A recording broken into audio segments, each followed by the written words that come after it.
Hello everyone, welcome to Disha army channel. അപ്പോൾ നമുക്കിന്ന് discuss ചെയ്യാനുള്ള മെയിൻ ടോപ്പിക് എന്ന് പറയുന്നത് SSC-GDയുടെ കട്ട് ഓഫ്, അതായത് SSC-GD 2025 കട്ട് ഓഫിനെ കുറിച്ചിട്ടൊരു അനാലിസിസ് ആണ് ചെയ്യുന്നത്. കൃത്യമായിട്ടുള്ള ഒരു കട്ട് ഓഫ് റേഞ്ച് അല്ല, നിങ്ങൾക്ക് എത്ര സേഫ് സ്കോർ നേടാം, എങ്ങനെയാണ് ആ കട്ട് ഓഫ് വരുന്നത് എന്നുള്ളൊരു കാര്യമാണ് പറയാൻ വേണ്ടി ഉദ്ദേശിക്കുന്നത് കേട്ടോ. അപ്പോൾ ആ ഒരു രീതിക്ക് തന്നെ പഠിച്ച് എന്ത് ചെയ്യാൻ നിങ്ങൾ സ്റ്റാർട്ട് ചെയ്യുക. കാരണം നിങ്ങൾക്ക് അറിയാമല്ലോ, ജനുവരി ഫെബ്രുവരി മാസങ്ങളിലാണ് നിങ്ങൾക്ക് എക്സാം വരാൻ പോകുന്നത്. അപ്പോൾ എങ്ങനെയാണോ നിങ്ങൾ ആ പ്രിപ്പറേഷൻസ്, ആദ്യം നമ്മുടെ റിട്ടേൺ എക്സാമിനേഷൻ ക്വാളിഫൈ ചെയ്താലേ നിങ്ങൾക്ക് ബാക്കിയുള്ള സ്റ്റേജസിലേക്ക് കടക്കാൻ പറ്റുള്ളൂ. അപ്പോൾ ആദ്യത്തെ സ്റ്റേജ് എന്ത് ചെയ്യണം, നമുക്ക് ക്വാളിഫൈ ചെയ്യേണ്ടുള്ള ഒരു സ്കോറിംഗ് ലെവലിനെ കുറിച്ചാണ് നമുക്ക് എന്ത് ചെയ്യേണ്ടതെന്ന് പറയാനുള്ളത് കേട്ടോ. നമുക്ക് പറയാനുള്ളത് അപ്പോൾ SSC-GD കട്ട് ഓഫിൻ്റെ ഒരു ഡീറ്റെയിൽഡ് ആയിട്ടുള്ള ഒരു വീഡിയോ ആണ് ചെയ്യുന്നത്. ഇനി അടുത്ത് ആപ്ലിക്കേഷൻ വിൻഡോ എന്നാണ് നിങ്ങൾക്ക് അറിയാം. SSC-GD 2025 അപ്ലൈ ചെയ്യാത്തവരാണെങ്കിൽ എത്രയും പെട്ടെന്ന് തന്നെ അപ്ലൈ ചെയ്യുക. OBC NCL സർട്ടിഫിക്കറ്റ് എടുത്ത് വെച്ചിട്ട് തന്നെ അപ്ലൈ ചെയ്യാനായിട്ട് ശ്രമിക്കുക. നിങ്ങൾ ഒരുപാട് ക്വസ്റ്റ്യൻസ് OBC NCLനെ പറ്റി ചോദിക്കുന്നുണ്ട്, പല വീഡിയോസ് നമ്മൾ ചെയ്തും കഴിഞ്ഞു.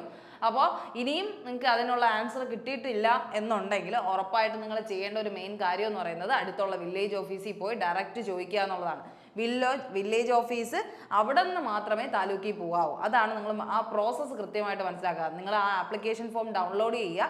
ഡൗൺലോഡ് ചെയ്തിട്ട് അക്ഷയയിലോ ഏതെങ്കിലും കഫേയിലോ ചെന്നിട്ട് ആപ്ലിക്കേഷൻ ഫോം, സെൻട്രലൈസ്ഡ് എംപ്ലോയ്മെൻറ്റ് നോട്ടീസിൻ്റെ ആപ്ലിക്കേഷൻ ഫോം തന്നെ ഡൗൺലോഡ് ചെയ്തതിന് ശേഷം എവിടെ പോവുക, വില്ലേജ് ഓഫീസിൽ പോയി എന്തൊക്കെ ഡോക്യുമെൻറ്റ്സ് സബ്മിറ്റ് ചെയ്യണമെന്ന് അവരാണ് പറയേണ്ടത്. കാരണം നമുക്ക് അറിയില്ലല്ലോ, നമുക്ക് പറഞ്ഞു തരാൻ ഒരു ബേസ് വെച്ചിട്ട് പറഞ്ഞു തരാനേ നമുക്കും അറിയത്തുള്ളൂ. കാരണം നമുക്കും ഇതുപോലെ നമ്മളും പോയി കേട്ടിട്ടുള്ള ഒരു അറിവ് മാത്രമേ ഉള്ളൂ. അപ്പോൾ ഓരോ വില്ലേജ് ഓഫീസിനും പല മെത്തേഡ്സ് ആണ്. എന്ന് വെച്ചാൽ ഓരോ വില്ലേജ് ഓഫീസറിൻ്റെ അവിടുത്തെ ഇരിക്കുന്ന ആൾക്കാരുടെ ഒരു മെൻറ്റാലിറ്റി അനുസരിച്ച് അവരെന്തൊക്കെ സർട്ടിഫിക്കറ്റ് വേണമെന്ന് അവരപ്പോൾ തോന്നുന്നതാണ് അവർ പറയുന്നത്. നിങ്ങൾക്ക് ആ ഒരു സീരിയസ്നെസ് തന്നെ നിങ്ങളത് മനസ്സിലാക്കണം. ഏത് വില്ലേജ്, നിങ്ങളുടെ തൊട്ടടുത്തുള്ള വില്ലേജ് ഓഫീസിൽ ഒരു മുതിർന്ന ആളെയും കൊണ്ട് പോകാനായിട്ട് ശ്രമിക്കുക. നിങ്ങളുടെ എന്തെങ്കിലും ഒന്ന് വില്ലേജ് ഓഫീസിൽ പരിചയമുള്ളവരോ അല്ലെങ്കിൽ എന്ത് ചെയ്യുക, അച്ഛനെയോ ആരെങ്കിലും വിളിച്ചിട്ട് വേണം നിങ്ങൾ എന്ത് ചെയ്യുക, ഒരു മുതിർന്ന ആളെയും കൂടെ കൊണ്ടുപോകാനായിട്ട് ശ്രമിക്കുക. നമ്മൾ പോയി ഇറങ്ങാൻ പോകണം, അവരെന്ത് ചെയ്യണം, നമ്മൾ 2-3 ദിവസം ഇട്ട് ഓട്ടിക്കുന്നത്. മാക്സിമം നിങ്ങളൊരു മുതിർന്ന ഒരു ആളെ തന്നെ എന്ത് ചെയ്യുക, കൊണ്ടുപോവുക. ആരെങ്കിലും പരിചയമുള്ളവരാണെങ്കിൽ കൊണ്ടുപോയി വില്ലേജ് ഓഫീസിൽ പോയി സംസാരിച്ചിട്ട് ചെയ്തിട്ടേ കാര്യമുള്ളൂ. ഇതല്ലാണ്ട് നമുക്കും എന്ത് ചെയ്യത്തില്ല, കൂടുതൽ ഡീറ്റെയിൽ ആയിട്ട് അറിയത്തില്ല. അതുകൊണ്ട് അത് കൃത്യമായിട്ട് OBC NCL സർട്ടിഫിക്കറ്റ് എടുത്ത് വയ്ക്കുക. അത് മാത്രം നിങ്ങൾ മനസ്സിലാക്കുക. OBC NCL ആയിക്കോട്ടെ, SC ST EWS സർട്ടിഫിക്കറ്റ് ഒക്കെ എന്താണ് എടുത്ത് കൈ വെച്ചേക്കുക. കാരണം അവരെപ്പോഴും വാലിഡിറ്റി ചോദിക്കുന്നത് നമ്മൾ പരീക്ഷ എഴുതുന്ന ടൈമിനാണ്. ഇനി ഇത് കഴിഞ്ഞിട്ട് ഇപ്പം നിങ്ങൾ എടുത്ത് വെച്ചാലും അതെന്തോ ആവശ്യമില്ല എന്നുള്ള രീതിയിൽ ചിലപ്പോൾ റിജക്റ്റ് ആവാൻ ചാൻസ് ഉണ്ട്. ആ ചാൻസ് വെറുതെ വരുത്തണ്ട എന്ന് വിചാരിച്ചിട്ടാണ് നേരത്തെ എടുത്ത് വെക്കാൻ പറയുന്നത്. നോർമലി അങ്ങനെ തന്നെയാണ് പറയുന്നത്. നമ്മളെപ്പോഴും ആപ്ലിക്കേഷൻ എപ്പോഴാണോ കൊടുക്കുന്നത് ആ ഒരു വാലിഡ് പീരീഡിലുള്ളതായിരിക്കണം നമ്മൾ എടുക്കേണ്ടതെന്നാണ് പറയുന്നത്. ആ ഒരു മന്ത് അവർ കാൽക്കുലേറ്റ് ചെയ്യും നമ്മൾ എപ്പോഴാണ് എടുത്തിട്ടുള്ളതെന്നുള്ളൊരു സംഭവം. മുന്നേ ഉള്ളവരാണെങ്കിൽ അത് തന്നെ വെച്ച് അപ്ലൈ ചെയ്യാം എന്നുള്ളൊരു കാര്യം. എന്നാലും അത് കൃത്യമായിട്ട് ഇല്ലാത്തവരാണെങ്കിൽ മാക്സിമം അപ്ലൈ ചെയ്യാൻ എന്ത് ചെയ്യുക, വാങ്ങിയെടുക്കാൻ തന്നെ ശ്രമിക്കുക. ഓക്കെ, അപ്പോൾ ആപ്ലിക്കേഷൻ ഫോം നിങ്ങൾക്ക് ടൈം ഏതുവരെ ഉണ്ട്? സെപ്റ്റംബർ 5 തുടങ്ങിയതാണ് നിങ്ങളുടെ ടൈം എന്ന് പറയുന്നത്. ഒക്ടോബർ 14 വരെയാണ്. ഒക്ടോബർ 14 വരെ നിങ്ങൾക്ക് ഡേറ്റ് ഉണ്ട്. അതിനുള്ളിൽ തന്നെ ആപ്ലിക്കേഷൻ ഫോം സബ്മിറ്റ് ചെയ്യുക. OBC NCL പോലെയുള്ള സർട്ടിഫിക്കറ്റുകളും എടുത്തു വയ്ക്കുക. ഡൊമിസൈൽ സർട്ടിഫിക്കറ്റും എടുത്തു വയ്ക്കുക. കമ്മ്യൂണിറ്റി സർട്ടിഫിക്കറ്റും ഡൊമിസൈൽ സർട്ടിഫിക്കറ്റ് ഏകദേശം സെയിം ആണെന്നേ പറയാൻ പറ്റൂ. ഡൊമിസൈലാണ് നമ്മൾ അക്സെപ്റ്റഡ് ആയിട്ടുള്ള സർട്ടിഫിക്കറ്റ്, അത് എടുത്ത് വെക്കാനായിട്ട് ശ്രമിക്കുക. ഓക്കെ, ഇനി അടുത്ത് ഇതെല്ലാം എന്ത് ചെയ്യുക, വില്ലേജ് ഓഫീസിൽ തന്നെ ഡയറക്റ്റ് ആയിട്ട് ചെന്ന് നിങ്ങൾ എന്ത് ചെയ്യുക, എൻക്വയറി ചെയ്യുന്നതായിരിക്കും ഏറ്റവും ബെറ്റർ എന്ന് പറയുന്നത്. ഓക്കെ, ഇനി അടുത്ത് കമ്പ്യൂട്ടർ ബേസ്ഡ് എക്സാമിനേഷൻ വരുന്നത് ജനുവരി ഫെബ്രുവരി മാസങ്ങളിലാണ് കേട്ടോ. ജനുവരി ഫെബ്രുവരി മാസമാണ് 2025 എക്സാമിനേഷനാണിത്. അത് കഴിഞ്ഞിട്ട് നിങ്ങൾ മനസ്സിലാക്കേണ്ടത് കറക്ഷൻ വിൻഡോ. കാരണം നിങ്ങൾ കറക്ഷൻ വിൻഡോ അവർ നിങ്ങൾ എന്തെങ്കിലും ചെയ്തതിൽ മിസ്റ്റേക്ക് ഉണ്ടെങ്കിൽ നിങ്ങൾക്ക് തന്നെ തോന്നുന്നുണ്ടെങ്കിൽ, അല്ലാതെ നമ്മൾ ആരും പറഞ്ഞു തരില്ല നിങ്ങൾ ചെയ്തതിൽ മിസ്റ്റേക്ക് ഉണ്ടെന്ന്. നിങ്ങൾക്ക് തോന്നണം, നിങ്ങളുടെ ഫോട്ടോയ്ക്ക് എന്തെങ്കിലും മിസ്റ്റേക്ക് പറ്റി, നിങ്ങളുടെ സിഗ്നേച്ചറിന് എന്തെങ്കിലും ചേഞ്ചസ് ഉണ്ട്, അത് വരുത്തണം എന്നൊക്കെ തോന്നുന്നുണ്ടെങ്കിൽ ഉറപ്പായിട്ട് നിങ്ങൾ എന്ത് ചെയ്യുക, ഈ കറക്ഷൻ വിൻഡോ ടാബ് ഓപ്പൺ ആവുന്ന ടൈം നവംബർ 5-നും 7-നും ഇടയ്ക്കാണ് ഓപ്പൺ ആവുന്നത്. നവംബർ 5-നും 7-നും ഇടയ്ക്കാണ് ഓപ്പൺ ആവുന്നത്. അതിനിടയ്ക്ക് എന്ത് ചെയ്യുക, അപ്ലൈ ചെയ്യാനായിട്ട് എന്ന് വെച്ചാൽ വീണ്ടും കറക്ഷൻ ചെയ്യാനായിട്ട് ശ്രമിക്കുക. അത് കഴിഞ്ഞിട്ട് ഒരു ഡേറ്റ് ഇല്ല. പിന്നെ എന്തെങ്കിലും റിജക്ഷനോ എന്തെങ്കിലും സംഭവിച്ചു കഴിഞ്ഞാൽ നമുക്ക് തിരുത്താനും പറ്റത്തില്ല. അക്സെപ്റ്റ് നിങ്ങൾ അത് കഴിഞ്ഞിട്ട് നമുക്കൊരു ആപ്ലിക്കേഷൻ സ്റ്റാറ്റസ് ഒക്കെ വരും. നിങ്ങൾ അക്സെപ്റ്റഡ് ആണോ റിജക്റ്റഡ് ആണോ എന്നൊക്കെ കാണിക്കുന്നത്. ആ സമയത്ത് ഇനി എന്ത് റിജക്ഷൻ വന്നു കഴിഞ്ഞാലും നമുക്ക് ഒബ്ജക്ഷൻ പോകാൻ പറ്റത്തില്ല. പോയി കഴിഞ്ഞാലും വലിയ കാര്യമൊന്നും ഉണ്ടാവില്ല. അതുകൊണ്ട് എന്തെങ്കിലും മിസ്റ്റേക്ക് നിങ്ങളുടെ ഭാഗത്തൊന്നും ഉണ്ടായിട്ടുണ്ടെങ്കിൽ കറക്ഷൻ വിൻഡോ ടൈമിൽ തന്നെ എന്ത് ചെയ്യുക, മാക്സിമം മാറ്റിക്കൊള്ളാനായിട്ട് ശ്രമിക്കുക.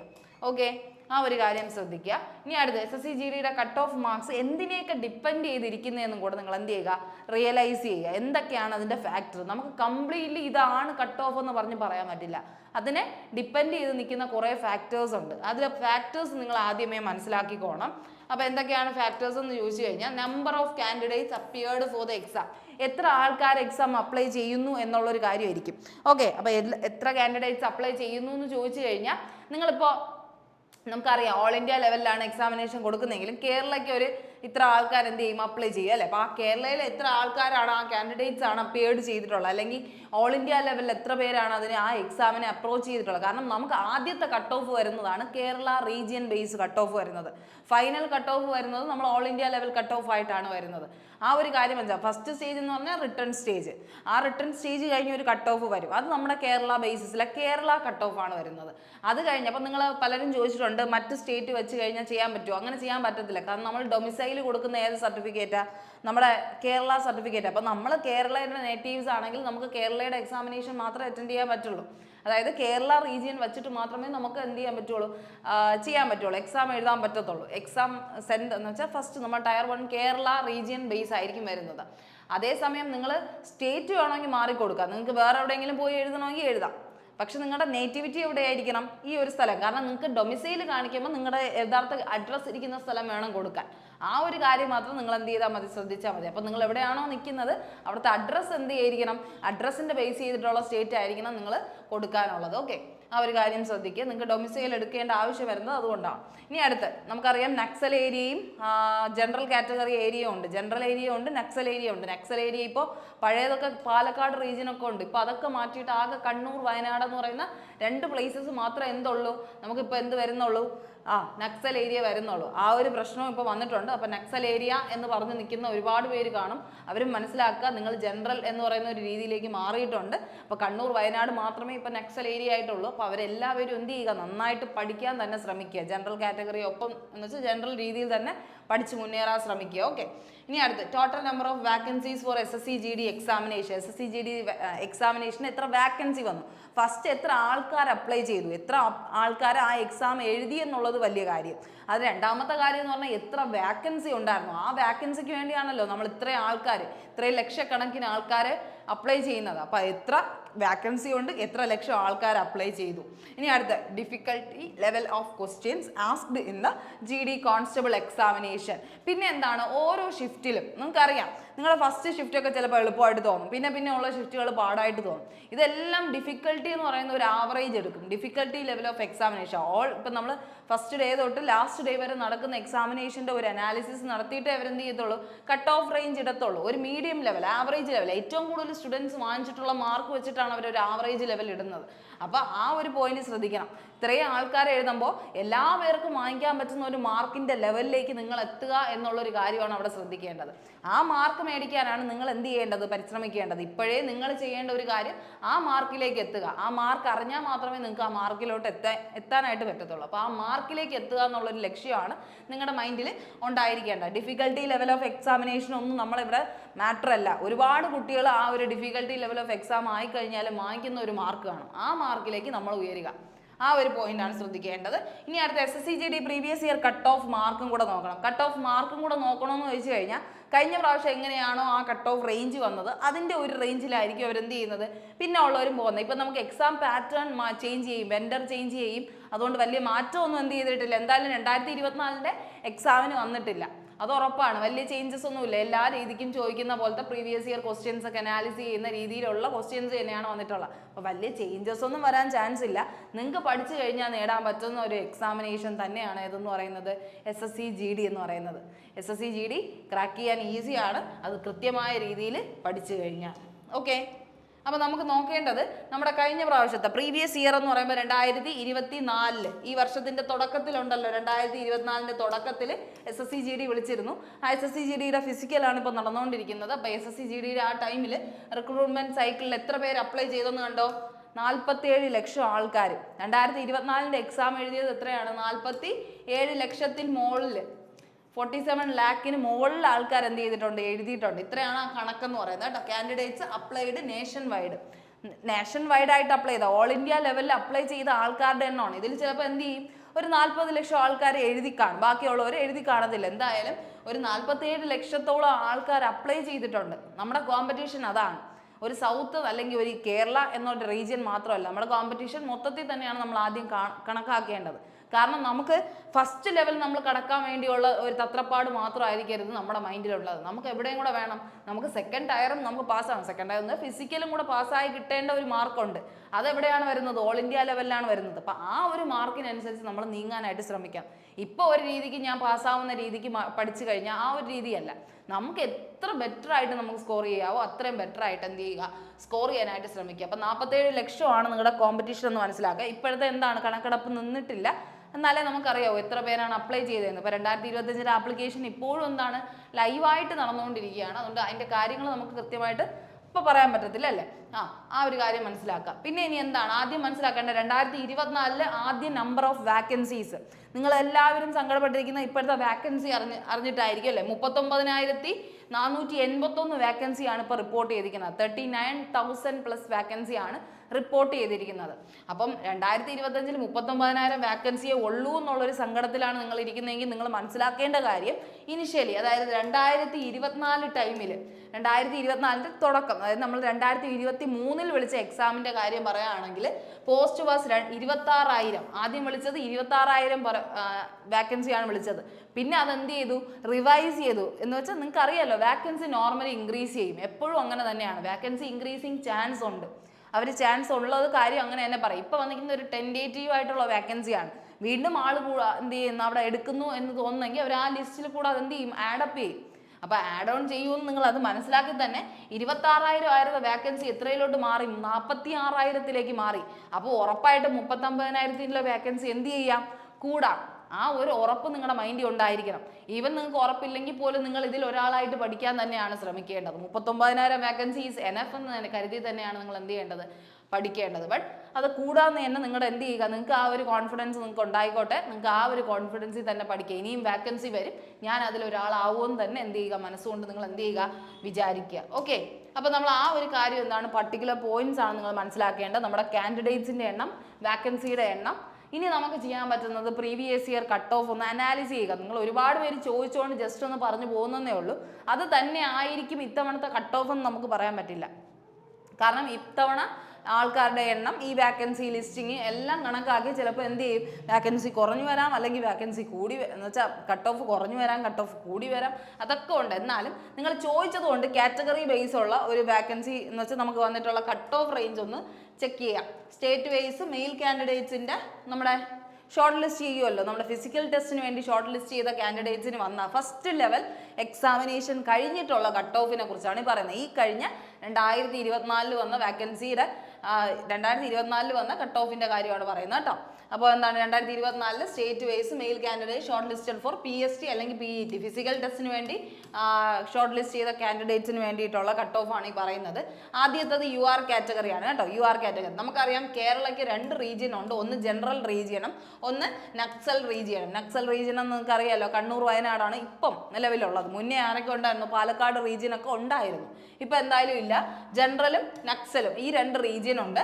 ഇതിൽ നമുക്ക് ഏരിയ കാറ്റഗറിയിൽ URൻ്റെ കാറ്റഗറിയും പിന്നെ EWS OBS okay area category EWS OBC SC ST UR എന്നുള്ള രീതിയിലാണ് തന്നു പോയിരിക്കുന്നത് കേട്ടോ. STയുടെ കാര്യം ഇവിടെ പറഞ്ഞിട്ടില്ല, SCയുടെ കാര്യം ഉൾപ്പെടെ എല്ലാം പറഞ്ഞിട്ടുണ്ട് കേട്ടോ. അപ്പം നമുക്ക് നോക്കുകയാണെങ്കിൽ EWSന് കേരളയുടെ കട്ട് ഓഫ് മെയിൽ കാൻഡിഡേറ്റ്സിന് എത്ര വന്നു?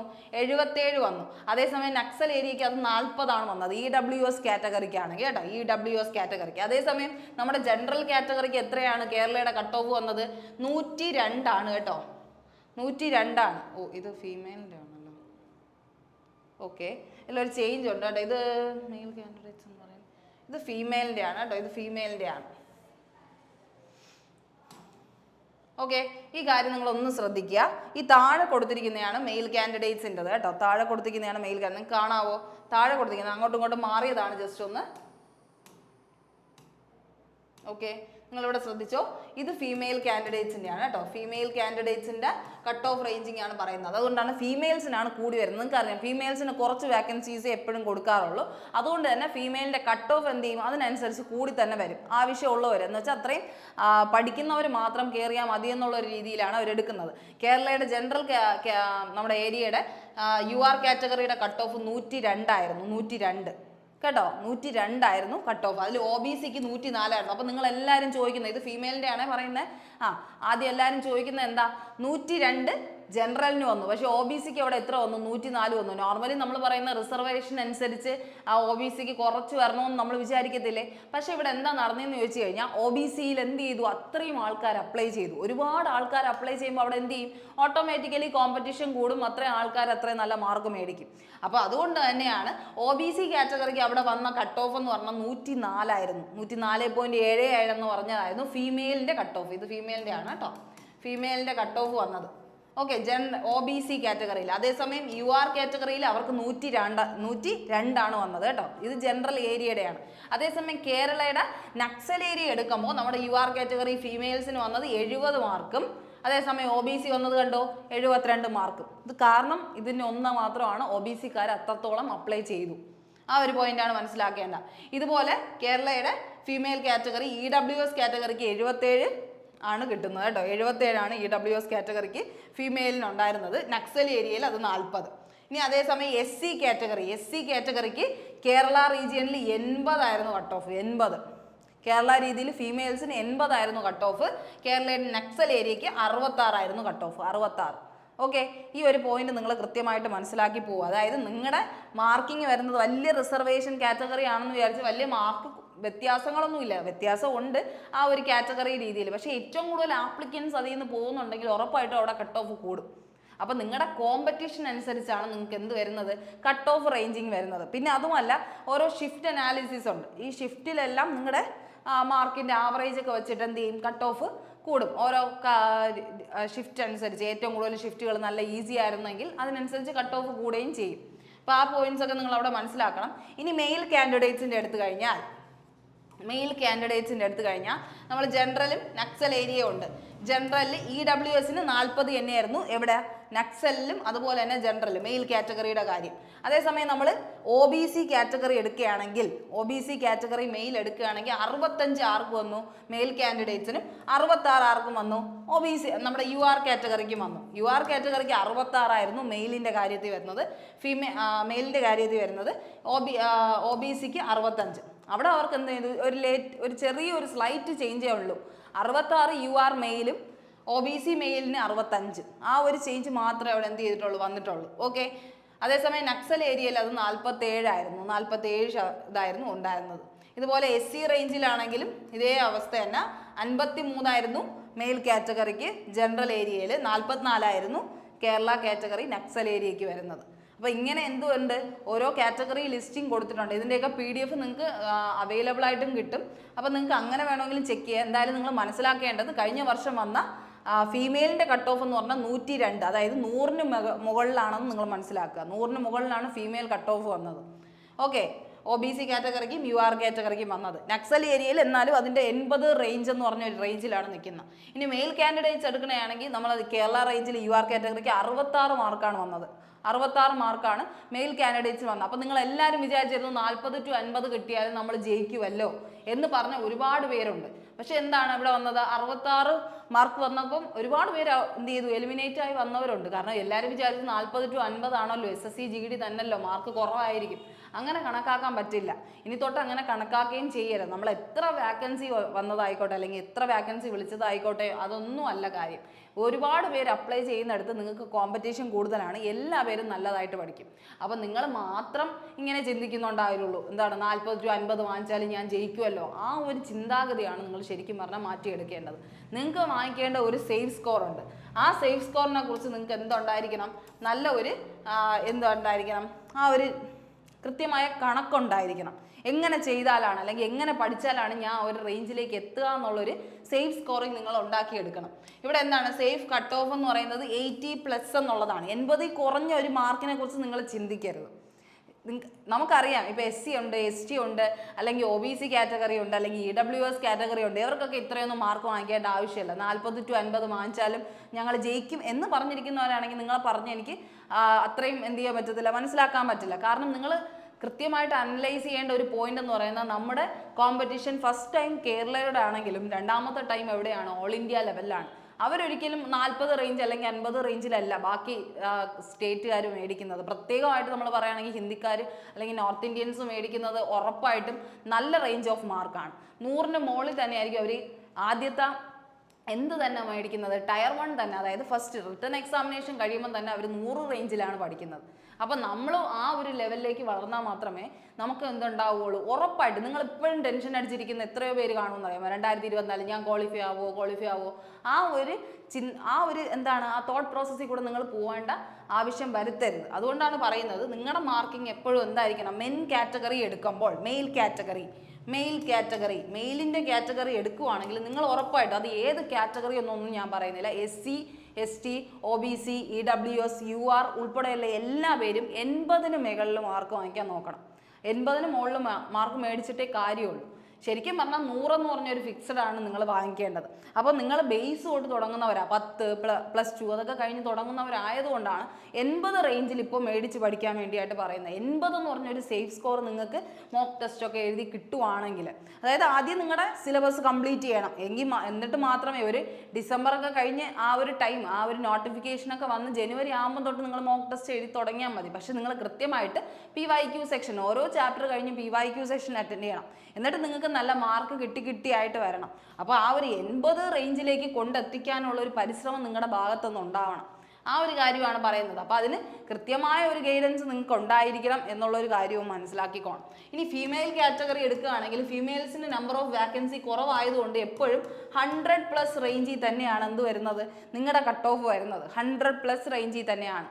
ഇപ്പോൾ SC ST കാർക്കൊക്കെ ചിലപ്പോൾ 80 ആ ഒരു റേഞ്ചിൽ വരുമെങ്കിൽ പോലും നിങ്ങൾ 100 എന്നുള്ളൊരു കണക്കിൽ തന്നെയാണ് പഠിക്കേണ്ടത്. മാക്സിമം എല്ലാ പേരും 100ൽ തന്നെയാണ് പഠിക്കേണ്ടത്. പക്ഷെ നമ്മൾ എന്തായാലും ഇപ്പം മെയിൽ കാറ്റഗറിക്ക് ആണെങ്കിൽ ഇത്രയും പഠിച്ച് വരാൻ കുറച്ച് സമയം എടുക്കുന്നത്. കാരണം നിങ്ങൾ കൊച്ചു കുട്ടികളായതുകൊണ്ട് നമുക്ക് മനസ്സിലാവും അതിൻ്റെ കാര്യം. 18നും 23 വയസ്സിനും ഇടയ്ക്കുള്ളവരാണ് ഏറ്റവും കൂടുതലെന്ന് പറയുന്നത്. അപ്പം നിങ്ങൾക്ക് ആ ഒരു ലെവലിലേക്ക് എത്താൻ ഒരു ടൈമുണ്ട്.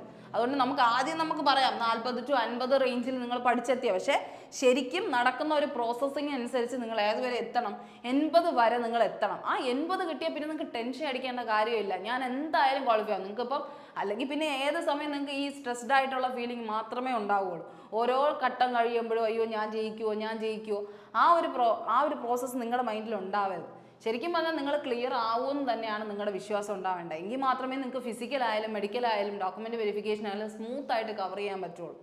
ആ ഒരു കാര്യമാണ് നിങ്ങളുടെ മൈൻഡിൽ ഉണ്ടാകേണ്ടത്. അല്ലെങ്കിൽ നിങ്ങൾ രണ്ടാമത്തെ സ്റ്റേജ് ഇത്രയും കഷ്ടപ്പെട്ടിട്ട് ചിലപ്പോൾ നിങ്ങളുടെ ലാസ്റ്റ് കട്ട് ഓഫ് വരുമ്പോൾ നിങ്ങൾ എന്തായാലും എലിമിനേറ്റ് ആയി പോകും. ഒരു 40-50 റേഞ്ചിലാണ് നിങ്ങളുടെ ആ ഒരു മാർക്ക്. എന്താ വെച്ചാൽ നിങ്ങൾ കട്ട് ഓഫ് വന്നിട്ട് ഇപ്പം കട്ട് ഓഫ് വന്നത് ചിലപ്പോൾ ഒരു 50 അല്ലെങ്കിൽ പോട്ടെ 60 ആണെന്ന് വിചാരിച്ചോ, അടുത്ത വർഷത്തെ കട്ട് ഓഫ് വരുന്നത് 60 ആണെന്ന് വിചാരിച്ചോ, ആ 60 മാത്രം എനിക്ക് ജസ്റ്റ് പാസ് ഞാൻ 62 മേടിച്ചു അല്ലെങ്കിൽ 63 മേടിച്ചെന്ന് വിചാരിച്ചോ, ആ ഒരു രീതിക്ക് നിൽക്കുക, അങ്ങനെ പഠിച്ചാൽ മതിയെന്ന് വിചാരിക്കുന്നവർ ഒരു കാര്യം ശ്രദ്ധിക്കേണ്ടത്, നിങ്ങൾ ഇതും എടുത്ത് പാസ്സായി അത് കഴിഞ്ഞ് നിങ്ങൾ ഫിസിക്കലും ഇത്രയും ഓടിയെടുത്ത് കഷ്ടപ്പെട്ട് മെഡിക്കലിന് വേണ്ടി എല്ലാ പ്രോസസ്സിങ്ങും എല്ലാം ചെയ്ത് കഴിഞ്ഞിട്ട് ലാസ്റ്റ് കട്ട് ഓഫ് ഇടുമ്പോൾ നിങ്ങളുടെ പേരില്ല എന്നുള്ള ഒരവസ്ഥ നിങ്ങൾ മനസ്സിലാക്കുക. ആ ഒരു അവസ്ഥയിലേക്ക് നിങ്ങൾ എത്തരുത്. അതുകൊണ്ടാണ് പറയുന്നത് എപ്പോഴും ഇപ്പോൾ 60 കട്ട് ഓഫ് വന്നതെങ്കിൽ പോലും നിങ്ങൾ ഒരു 70 റേഞ്ചിലേക്ക് പഠിച്ചെത്തണം. നിങ്ങൾ ആ ഒരു അത്രയും 10 ലെവലെങ്കിലും മുന്നിൽ നിൽക്കണം. 10 സ്കോറിൻ്റെ ലെവലെങ്കിലും മുന്നിൽ നിന്നാൽ മാത്രമേ നിങ്ങളുടെ മെയിൻ കട്ട് ഓഫ് വരുമ്പോൾ നിങ്ങൾ എന്ത് ചെയ്യത്തുള്ളൂ, ഫ്രണ്ടിൽ കയറത്തുള്ളൂ. ആ ഒരു പോയിന്റാണ് നിങ്ങളടുത്ത് ഞാൻ പറഞ്ഞുതരാൻ മനസ്സിലാക്കി തരാൻ എന്ത് ചെയ്യുന്നത് ശ്രമിക്കുന്നത്. അപ്പോൾ സേഫ് സ്കോർ 80+, 80 അല്ല 80+ എന്നുള്ള രീതിയിൽ തന്നെ പഠിച്ചു പോകുക. ആദ്യം 80ലേക്ക് എത്തിക്കുക. ഈ ഒരു 3 മാസം നിങ്ങൾ എന്ത് ചെയ്യുക, സിലബസ് ഓറിയൻറ്റഡ് ആയിട്ട് പഠിച്ചു പോവുക. അതിൻ്റെ ഒപ്പം എന്ത് ചെയ്യുക, ചെറിയ ചാപ്റ്റർ ടെസ്റ്റ് ഒക്കെ എഴുതി ആ ഒരു രീതിയിലേക്ക് പഠിച്ചുയരാനായിട്ട് ശ്രമിക്കുക. ബുക്കൊക്കെ വാങ്ങിച്ചു പഠിക്കുന്നവരാണെങ്കിൽ അങ്ങനെ, അല്ലെങ്കിൽ ക്ലാസ്സസ് ഒക്കെ കണ്ട് അതിൻ്റെ ക്വസ്റ്റ്യൻസ് ഒക്കെ കൃത്യമായിട്ട് ചെയ്ത് റിവൈസ് ചെയ്ത് പോകുന്നവരാണെങ്കിൽ അങ്ങനെ. എങ്ങനെ ആയാലും നിങ്ങൾ ആ ഒരു രീതിയിൽ സെറ്റ് ആയെന്ന് തന്നെ നിങ്ങൾ മനസ്സിലാക്കണം. റീസണിങ് ഉണ്ട്, മാത്സ് ഉണ്ട്, ഇംഗ്ലീഷ് ഉണ്ട്, അതുപോലെ തന്നെ എന്തുകൊണ്ട് നമ്മുടെ ജനറൽ അവയർനെസ്സും ഉണ്ട്. അപ്പോൾ ഡെയിലി പഠിക്കേണ്ട കുറച്ച് കാര്യങ്ങളുണ്ട്. ഇംഗ്ലീഷ് വൊക്കാബ്സ് ആയിക്കോട്ടെ, അല്ലെങ്കിൽ GKയുടെ കുറച്ച് കറണ്ട് അഫേഴ്സ് പോലത്തെ ഉള്ള സംഭവങ്ങൾ, അല്ലെങ്കിൽ സ്റ്റാറ്റിക് GK പോർഷൻ ആയിക്കോട്ടെ, അതുപോലെ തന്നെ നമ്മുടെ മാത്സിലാണെങ്കിൽ മൾട്ടിപ്ലിക്കേഷൻ ടേബിൾ, സ്ക്വയർ ടേബിൾസ്, അങ്ങനത്തെയൊക്കെ ചെറിയ ചെറിയ കാര്യങ്ങൾ, റീസണിങ്ങിൽ നിങ്ങൾ ശ്രദ്ധിക്കേണ്ട കുഞ്ഞു കുഞ്ഞു പോയിന്റ്സ്, ഇതെല്ലാം നിങ്ങൾ ഇപ്പോഴേ ഇമ്പ്രൂവ് ചെയ്ത് കൊണ്ടുവന്നാലേ എന്തുള്ളൂ കാര്യമുള്ളൂ. അപ്പോൾ ആ ഒരു രീതിക്ക് എന്ത് ചെയ്യുക, പഠിച്ച് മുന്നോട്ട് പോകണം. അതിന് കൃത്യമായിട്ടുള്ള ഒരു രീതിയിലുള്ള എന്ത് വേണം, നിങ്ങൾക്ക് ഗൈഡൻസ് ഉണ്ടായിരിക്കണം. അപ്പോൾ നിങ്ങൾ എന്ത് ചെയ്യുക, യൂട്യൂബ് ക്ലാസ്സസ് തന്നെ കണ്ട് പഠിക്കുക, അല്ലെങ്കിൽ നിങ്ങൾക്ക് എന്ത് ചെയ്യാം, നമ്മുടെ ഓൺലൈൻ ക്ലാസ്സസ് പ്രിഫർ ചെയ്യുക. ഇപ്പം നമുക്കറിയാം ദിശ 2025 ഓൺലൈൻ കോഴ്സ് എന്ത് ചെയ്തിട്ടുണ്ട്, നിങ്ങൾക്ക് അവൈലബിൾ ആക്കിയിട്ടുണ്ട്. എത്രയാണ്, 3000 റുപ്പീസിനാണ് നിങ്ങൾക്ക് അവൈലബിൾ ആക്കിയിട്ടുള്ളത്. അതിൽ എന്തൊക്കെയുണ്ട്, 350+ അവർ ക്ലാസ് പ്രൊവൈഡ് ചെയ്യുന്നുണ്ട്, ലൈവ് പ്ലസ് റെക്കോർഡഡ് സെക്ഷൻ ആയിട്ട്. അപ്പോൾ നിങ്ങൾക്ക് എന്തെങ്കിലും ഡൗട്ട്സ് വരുന്നെങ്കിൽ നിങ്ങൾക്ക് ലൈവായിട്ട് തന്നെ എന്ത് ചെയ്യാം, ചോദിച്ച് മനസ്സിലാക്കി പോവാം. അതിൻ്റെ ഒപ്പം മോക്ക് ടെസ്റ്റ് ഉണ്ടായിരിക്കും. മോക്ക് ടെസ്റ്റും നമ്മൾ ആപ്പിൽ അവൈലബിൾ ആണ്. നിങ്ങൾക്ക് എന്ത് ചെയ്യാം, സ്പെഷ്യലായിട്ട് എടുക്കേണ്ടി വരും. അത് കഴിഞ്ഞ് മെറ്റീരിയൽസ് പ്രൊവൈഡ് ചെയ്യും. ഈ ലൈവ് ഇൻട്രാക്റ്റീവ് സെഷൻസ് നിങ്ങൾ എന്ത് ചെയ്യും, അവൈലബിൾ ആക്കി തരും. അപ്പോൾ അങ്ങനത്തെ ഒരുപാട് ഫീച്ചേഴ്സ് നിങ്ങൾക്ക് വേണ്ടിയായിട്ട് പ്രൊവൈഡ് ചെയ്യുന്നുണ്ട്. അപ്പോൾ നിങ്ങൾക്ക് അങ്ങനെയാണെങ്കിൽ ഈ ഒരു level of examination with mentor support, നിങ്ങൾക്ക് ഒരു പ്രോപ്പർ ഗൈഡൻസോടെ എന്ത് ചെയ്യുക, പഠിച്ച് കയറണമെന്നാണ് നിങ്ങൾ ആഗ്രഹിക്കുന്നതെങ്കിൽ ഉറപ്പായിട്ട് നിങ്ങൾക്ക് എന്ത് ചെയ്യാം, ദിശ ഓൺലൈൻ കോഴ്സ് എടുത്ത് നല്ല രീതിക്ക് എങ്ങനെയാണ് ആ ഒരു 80 എന്നുള്ളൊരു മാർക്കിലേക്ക് നിങ്ങൾ എത്തിക്കുന്നതെന്നുള്ളൊരു കാര്യമൊക്കെ കൃത്യമായി പറഞ്ഞു തരും. അപ്പോൾ അതിന് ഹെൽപ്പ് ചെയ്യുന്ന ഒരുപാട് എന്തുണ്ട്, ഫാക്കൽറ്റീസ് നമ്മുടെ അടുത്തുണ്ട്. അപ്പോൾ ആ ഒരു രീതിക്ക് തന്നെ എന്ത് ചെയ്യുക, പഠിച്ച് മുന്നേറാനായിട്ട് ശ്രമിക്കുക. അപ്പോൾ എല്ലാവർക്കും നല്ലൊരു ദിവസം ആശംസിക്കുന്നു. എല്ലാ രീതിക്കും നന്നായിട്ട് പഠിക്കാൻ പറ്റട്ടെ. Okay, bye, thank U.